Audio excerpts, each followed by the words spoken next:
Hello students, आपका हमारे channel RPSC insight में बहुत बहुत स्वागत है। और जैसा कि आपको पता है कि हम सॉल्व कर रहे हैं प्रीवियस ईयर के क्वेश्चन जो कि 2024 में सेकेंड ग्रेड टीचर एग्ज़ाम में पूछे गए हैं। और आज हम जो क्वेश्चन सॉल्व करेंगे वो क्वेश्चन है 51 से लेकर के 65 तक। ये जीके के क्वेश्चन है जो ग्रुप ए का जो पेपर था उसमें ये पूछे गए हैं। और इन पीवाईक्यू को अगर सॉल्व करेंगे तो हम देख सकते हैं कि हमने जो भी याद किया, जो हमारी प्रिपरेशन है वो कितनी है और हमें और कितना ज़्यादा याद करना है। तो पीवाईक्यू को सॉल्व करो मेरे साथ, सक्सेस अचीव करो इनसाइट के साथ। आप मेरे चैनल को ज़रूर सब्सक्राइब करना, जिससे कि जैसे ही हमारा वीडियो जो रोज़ आ रहा है आप उसके साथ अपनी प्रिपरेशन चेक कर सकते हैं। तो स्टूडेंट्स, ये है हमारा पहला क्वेश्चन। निम्नलिखित युगों में से कौन सा सुमेलित नहीं है? उप प्रधानमंत्री, प्रधानमंत्री। सरदार वल्लभ भाई पटेल है, मोरारजी देसाई है और चौधरी देवीलाल जी हैं और चरण सिंह है। तो इसका सही आंसर है ऑप्शन 3, चौधरी देवीलाल जी और चरण सिंह वाला। ये जो ऑप्शन है वो सही है। एक मिनट। देवीलाल जी जो है वो उप प्रधानमंत्री रहे थे, लेकिन चरण सिंह जी उस वक्त प्रधानमंत्री नहीं थे। यानी कि चौधरी देवीलाल जी जो है वीपी सिंह और चंद्रशेखर सरकार में उप प्रधानमंत्री रहे हैं। तो यहाँ ऑप्शन 3 जो है वो हो जाता है हमारा सही आंसर इस क्वेश्चन का। नेक्स्ट है,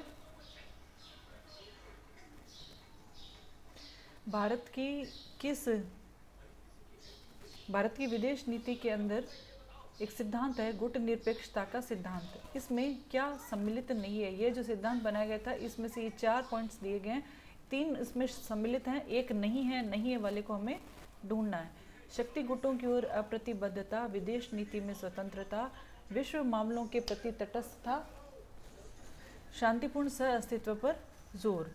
तो इसमें सही आंसर है ऑप्शन 3, विश्व मामलों के प्रति तटस्थता। हम किसी भी मामलों के जो विश्व के मामले उसके प्रति तटस्थ नहीं रहेंगे, ये गुट निरपेक्षता के सिद्धांत में शामिल नहीं है। क्योंकि भारत जो है वो अंतर्राष्ट्रीय मुद्दे जो भी होते हैं उनमें अपनी स्वतंत्र राय रखता है और रखता हुआ आया है। तो यहाँ पर अब नेक्स्ट क्वेश्चन है 53। 1974 में भारत ने श्रीलंका के साथ दोनों देशों के मध्य ऐतिहासिक पानी में सीमाएं तय करने की इच्छा से एक समझौता किया गया। और निम्नलिखित किस द्वीप का नाम इस समझौते में विशेष रूप से उल्लिखित है? मन्नार द्वीप का है, कच्चा थीवू द्वीप का है, पिजन द्वीप का है, पंबन द्वीप का है। तो 1974 में भारत और श्रीलंका ने जो पानी से संबंधित एक समझौता किया था उसमें एक द्वीप आया था, वो उसका नाम था कच्चा थीवू द्वीप। ऑप्शन 2 सही है। तो ये इसका सही आंसर है। कच्चा थीवू द्वीप श्रीलंका को मान्यता दी गई थी इस समझौते के अंतर्गत, और ये पाक जल डमरू मध्य क्षेत्र में स्थित है। तो 53 क्वेश्चन का सही आंसर हो गया हमारा ऑप्शन 2। अब आता है क्वेश्चन 54, फिक्की से रिलेटेड है। निम्नलिखित में से कौन से FICCI federation of Indian chamber of commerce and industry से संबंधित संगठन है? ये 3 संगठन दिए गए, क्या ये तीनों संबंधित है या कौन सा है? All India Organisation of Employers AIOE, Indian Council of Arbitration ICA, Confederation of Micro Small and Medium Enterprises CMSME। तो फिक्की से ये तीनों ही रिलेटेड है, A, B और C। सही ऑप्शन है नंबर 1। तीनों ही जो है वो फिक्की से रिलेटेड संगठन है।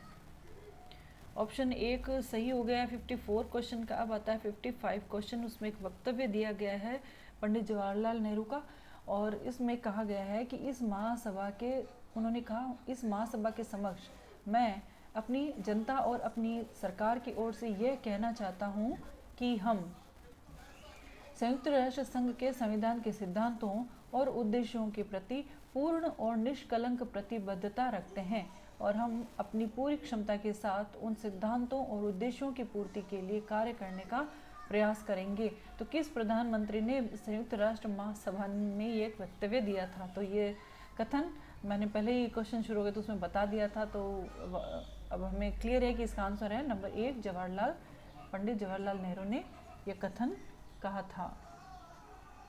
और ये कथन कहा था उन्होंने संयुक्त राष्ट्र चार्टर के सिद्धांतों के प्रति भारत की प्रतिबद्धता को दर्शाते हुए कहा था। ये नेहरू की जो विदेश नीति थी और अंतर्राष्ट्रीय सहयोग की सोच से मेल खाता है। तो 55 का तो सीधा सा क्वेश्चन आंसर हो गया नंबर 1 ऑप्शन। 56 का आंसर आपको देना है। विश्व व्यापार संगठन में दोहा दौर की वार्ताओं के जुलाई 2006 में निलंबन के बाद ओस्लो समूह नामक एक वैकल्पिक 6 का समूह बनाया गया था। इस समूह में कौन शामिल नहीं है? तो इस समूह में जो शामिल नहीं है वह है सही answer option 2 Pakistan. Pakistan Oslo में शामिल नहीं है। अब वो 6 कौन है जो ओस्लो के ग्रुप में शामिल है? तो वह है न्यूजीलैंड है, केन्या है, कनाडा है, चिली, इंडोनेशिया और नॉर्वे। पाकिस्तान इसका सदस्य नहीं है। तो क्वेश्चन 56 का आंसर हो गया 2। अब आता है क्वेश्चन नंबर 57। ब्रिक्स के बारे में निम्नलिखित में से कौन सा कथन सही नहीं है? जो गलत है वो ढूंढना है। ब्राज़ील ने 1 जनवरी 2025 को ब्रिक्स की अध्यक्षता ग्रहण की। ब्रिक्स शिखर सम्मेलन 2025 का विषय अधिक समावेशी संपोषित विकास के लिए वैश्विक दक्षिण सहयोग को मजबूत करना है। भारत ने 2021 में 13वां ब्रिक्स शिखर सम्मेलन आयोजित किया। ब्रिक्स शिखर सम्मेलन 2021 का विषय तथा दृष्टिकोण था ब्रिक्स @21 सातत्य, समग्रता, सहमति के लिए ब्रिक्स अंतर सहयोग करना। तो इसका जो सही आंसर है, जो गलत है, वो है ऑप्शन 4। यहाँ पर ब्रिक्स @21 की जगह आएगा ब्रिक्स @15। तो ऑप्शन 4 यहाँ पर गलत है। तो 57 का जो सही आंसर हो गया वो है चौथा। अब आ जाता है नेक्स्ट क्वेश्चन है हमारा 58वां। निम्नलिखित, ये मनोविज्ञान से संबंधित है। निम्नलिखित में से किस क्षेत्र में शिक्षा मनोविज्ञान का महत्व स्पष्ट रूप से दिखाई देता है? विद्यार्थियों की विकासात्मक विशेषताओं को समझने में, विद्यार्थियों की व्यक्तिगत विभिन्नताओं को समझने में, प्रभावी शिक्षण विधियों को पहचानने में, पाठ्यचर्या के निर्माण में। कौन से इसमें से सही है? तो शिक्षा मनोविज्ञान को हम देखते हैं कि सभी क्षेत्रों में वह सहायता करता है। तो विकासात्मक विशेषताएं हो गई, व्यक्तिगत विभिन्नताएं हो गई, शिक्षण विधियाँ, पाठ्यचर्या, सभी में शिक्षा मनोविज्ञान का महत्व स्पष्ट दिखाई देता है। तो चारों ऑप्शन सही है। और तो हमारा जो सही आंसर हो जाएगा 58वें का चौथा, जिसके अंदर यह बताया गया है कि ABCD जो सही है वो सभी ऑप्शन सही है। अब हम चलते हैं फटाफट से, नेक्स्ट क्वेश्चन है 59 की तरफ। और ये है शिक्षा मनोविज्ञान के क्षेत्र को विभिन्न श्रेणियों के अंतर्गत वर्गीकृत किया जा सकता है। वृद्धि और विकास के ज्ञान को किस श्रेणी के अंतर्गत वर्गीकृत किया जा सकता है? तो इसका सही आंसर है 1 लर्नर या अधिगम कर्ता। वृद्धि हो गई, वृद्धि हो, चाहे विकास हो, चाहे बुद्धि हो, चाहे अभिरुचि हो, ये सारी किसकी विशेषताएं होती है? लर्नर की होती है, अधिगमकर्ता या शिक्षार्थी की विशेषताएं होती है। इसीलिए ये सब इसी श्रेणी के अंतर्गत आती है जब वृद्धि और विज्ञान के ज्ञान की बात, विकास के ज्ञान की बात की जाती है। तो ये लर्नर श्रेणी ऑप्शन 1 59 का सही हो जाता है। अब आता है क्वेश्चन 60 जो पियाजे से रिलेटेड है। पियाजे से तो 1-2 सवाल पूछे ही जाते हैं। मनोविज्ञान के सवाल है। हर टीचर की जो भर्ती होती है उसके अंदर ये सवाल पूछे जाते हैं, चाहे फर्स्ट ग्रेड हो, चाहे सेकंड ग्रेड हो, चाहे थर्ड ग्रेड हो। तो ये तो हमें करना ही करना होता है। पियाजे का ये सवाल पूछा गया, इनके अनुसार संज्ञानात्मक विकास की किस अवस्था में बालकों में भाषा का विकास ठीक प्रकार से प्रारंभ हो जाता है? इन शब्दों पे हमें ध्यान देना है। तथा भाषा अभिव्यक्ति का माध्यम बनने लग जाती है।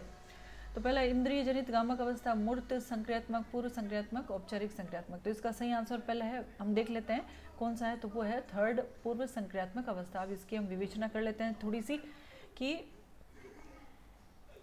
जो पूर्व संक्रियात्मक अवस्था होती है इसके अंदर ये कब से कब तक होती है? 2 से 7 वर्ष की अवस्था में होती है। इस वक्त बच्चा क्या सीखता है? प्रतीक सीखता है, शब्द सीखता है, कल्पनाएं करनी सीखता है, कल्पना करता है। अगर आप बच्चे से पूछो कि आप डायनासोर से मिले थे तो वो उसके संबंधित, तो मिलने से संबंधित कई कहानियाँ आपको सुना देगा।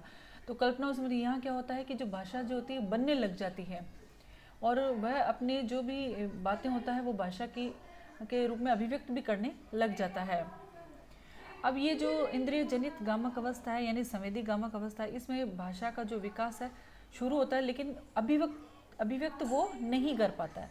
मूर्त संक्रियात्मक अवस्था होती है, इसमें तो तार्किक सोच विकसित हो जाती है, यानी प्रारंभ नहीं होता, ये तो प्रारंभ के बाद का चरण है, तार्किक सोच विकसित हो गई। औपचारिक संक्रियात्मक अवस्था तो किशोरावस्था की अवस्था होती है, यानी कि जो मूर्त चिंतन करने लग जाता है वो वाली अवस्था होती है। तो ये कहता है कि कब प्रारंभ होता है और माध्यम बनने लग जाती है, तो ये ऑप्शन थर्ड सही है, पूर्व संक्रियात्मक अवस्था।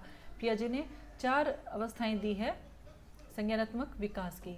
अब आता है कोलबर्ग का नैतिक विकास सिद्धांत। उसके अनुसार आत्म परिपूरक पारस्परिकता, जिसे हम कहते हैं कि सेल्फ सर्विंग रेसिप्रोसिटी, तो ये जो विशेषता होती है नैतिक विकास के किस चरण की विशेषता होती है? सामाजिक अनुबंध उन्मुखता है, साधनात्मक सापेक्षकवाद उन्मुखता है, दंड आज्ञाकारिता, सामाजिक व्यवस्था संरक्षण है। तो कौन सा इसके अंदर सही आंसर है? तो इसका सही आंसर है साधनात्मक सापेक्षवादी उन्मुखता। कौन सा चरण है ये? यह चरण है दूसरा, सेकंड चरण है ये। इसमें बच्चा सोचता है कि तुम मेरा काम करो मैं तुम्हारा काम करूंगा, सापेक्षवादी उन्मुखता आ जाती है। तो यहाँ पर पारस्परिक आदान प्रदान पर यह आधारित होता है, आत्म परिपूरक पारस्परिकता। तो ये सेकंड चरण से संबंधित है। और अन्य जो है अनुबंध, उसमें सामाजिक अनुबंध है, ये एक उच्च स्तरीय अनुबंध है। दंड आज्ञाकारिता प्रथम चरण है और सामाजिक व्यवस्था उन्मुख चरण था यह चौथा चरण। तो सेकंड चरण के अंदर आत्म परिपूरक पारस्परिकता नैतिक विकास की विशेषता परिलक्षित होने लग जाती है। अब ये अगला जो क्वेश्चन है ये फिर पियाजे से पूछा गया, अभिकथन असर्शन रीजन का है। एक असर्शन दिया गया कि मूर्त संक्रियात्मक अवस्था में मूर्त तर्क तब संभव होता है जब बालक संक्रिया का बोध करते हैं। अब इसका कारण क्या है? क्योंकि संक्रियाएं वे शक्तिशाली नियमों का समुच्चय है जो सूचनाओं को एक विचार से दूसरे विचार में स्थानांतरित करती है। तो बिल्कुल ये कारण सही है, क्योंकि इस संक्रियाओं के द्वारा ही जो सूचनाएं एक विचार से दूसरे विचार में स्थानांतरित होती है, इसको वह बोध कर पा रहा है, इसीलिए तो तर्क कर पा रहा है। और ये तर्क कब करना सीखता है? क्योंकि मूर्त संक्रियात्मक अवस्था एक तार्किक अवस्था होती है। तो यह बिल्कुल सही है, दोनों ही ए और आर सही है और इसकी सही भी व्याख्या करता है। तो ऑप्शन 1 यहाँ पर सही आंसर हो जाता है क्वेश्चन नंबर 62 का। पियाजे से 2 सवाल पूछ लिए गए हैं। अब अगला सवाल है अधिगम से संबंधित, लर्निंग से संबंधित। निम्नलिखित में से कौन सा कथन अधिगम के बारे में सही है? अधिगम एक उत्पाद है, ना कि प्रक्रिया। अधिगम से तात्पर्य उन परिवर्तनों से है जो अभ्यास अनुभवों के फलस्वरूप होते हैं। परिपक्वता द्वारा व्यवहार परिवर्तन भी अधिगम कहलाता है। अधिगम व्यवहार में अपेक्षाकृत अस्थायी परिवर्तन होता है। तो हमें सही है ढूंढना है। तो सही कौन सा है? इसमें ऑप्शन जो 63 का ऑप्शन जो है 2 वो सही है। अधिगम से तात्पर्य उन परिवर्तनों से है जो अभ्यास और अनुभवों के फलस्वरूप होते हैं। मतलब अभ्यास के द्वारा और अनुभव से जो हमारे व्यवहार में परिवर्तन आ जाता है वही अधिगम होता है। अब पहला ये कहा है कि ये एक उत्पाद है, जो बिल्कुल गलत है। अधिगम क्या है? एक प्रक्रिया है। परिपक्वता द्वारा व्यवहार परिवर्तन अधिगम नहीं कहलाता है। अधिगम व्यवहार में अपेक्षाकृत अस्थायी परिवर्तन, ये स्थायी होता है परिवर्तन। मतलब ना केवल अस्थायी हम नहीं कह सकते, इसमें स्थायी भी परिवर्तन होते हैं। अब नेक्स्ट क्वेश्चन आता है 64 क्वेश्चन पूछा गया है पर्सनैलिटी से, व्यक्तित्व से यह सवाल लिया गया। निम्नलिखित में से कौन व्यक्तित्व के जैव शारीरिक उपागम यानी बायोफिजिकल अप्रोच से संबंधित नहीं है? Hippocrates, gallon, Sheldon, Allport. तो इसमें से सही उत्तर है ऑप्शन 4 आलपोर्ट इसके अंदर सही है। एक क्वेश्चन हम भूल गए 65 को करने के बाद इसको वापस हम लेंगे उस क्वेश्चन को। तो जो ऑलपोर्ट है, गॉर्डन ऑलपोर्ट ने हमें दी थी ट्रेड थ्योरी, गुण सिद्धांत दिया था। और ये जो गुण सिद्धांत है वो जैव शारीरिक उपागम से संबंधित नहीं है। जैव शारीरिक उपागम से संबंध का मतलब क्या है? कि जो शारीरिक संरचना पर आधारित हो, शारीरिक द्रव्यों पर आधारित हो। तो शारीरिक संरचना और द्रव्यों पर आधारित कौन थे? हिपोक्रेटस थे, गैलन थे, शेल्डन थे, जबकि आलपोर्ट ने ट्रेड थ्योरी दी थी। अब हम चलते हैं 64 क्वेश्चन जो हमारा छूट गया था वापस।